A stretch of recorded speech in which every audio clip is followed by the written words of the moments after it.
Bienvenue à Un café avec ton pasteur. Bonjour et bienvenue encore pour prendre un café avec ton pasteur. Donc voici le verset du jour. Celui qui le livrait leur avait donné ce signe. C'était Judas.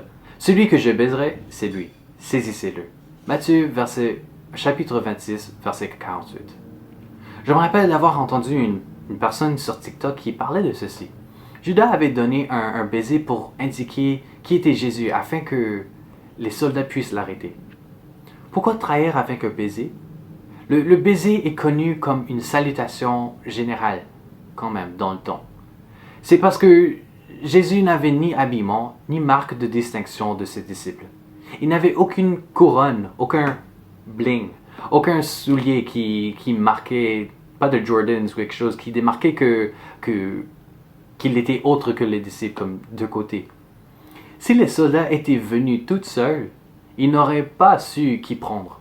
Ce n'était pas un plan stratégique pour que Jésus puisse se sauver facilement, mais c'était pour indiquer une sens d'humilité et un exemple devant ses disciples. Il voulait montrer qu'il était proche et accessible à tous.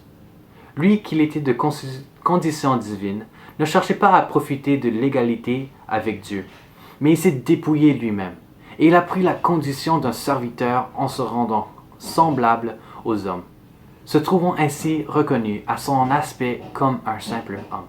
Philippiens chapitre 2, versets 6 à 7. Dans le monde, nous sommes très souvent piégés par notre chair à désirer la réputation et le respect par de nombreuses personnes.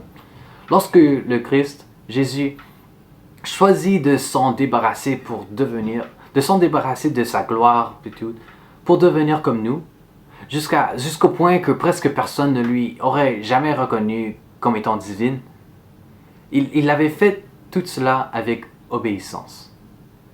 Donc, lorsque tu gagnes quelque chose que tu trésores et dans ton cœur, que ce soit une promotion, tout l'argent que tu as dans ton compte, si tu es parent, d'avoir un premier-né, est-ce que tu seras prêt à tout le redonner pour le monde? Est-ce que tu seras prêt à dépouiller de tes richesses? Est-ce que tu seras prêt à donner ton aîné? Je vous rassure que vous n'avez plus besoin de le faire, heureusement. C'est ça la bonne nouvelle. Jésus l'avait fait pour nous. Il l'avait déjà fait pour toi. Tout ce qu'il veut en conséquence, c'est notre cœur dévoué à lui. Lorsque vous fermez cette vidéo, prenez le temps de penser à ce que Dieu avait fait pour toi. Dieu, rends-lui l'action de grâce, rends-lui la reconnaissance de tout ce qu'il avait fait. Tout cela, c'est à cause de lui et non selon notre propre force. J'espère que vous avez appris quelque chose aujourd'hui.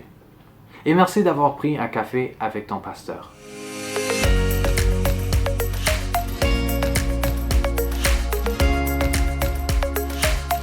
Reste béni.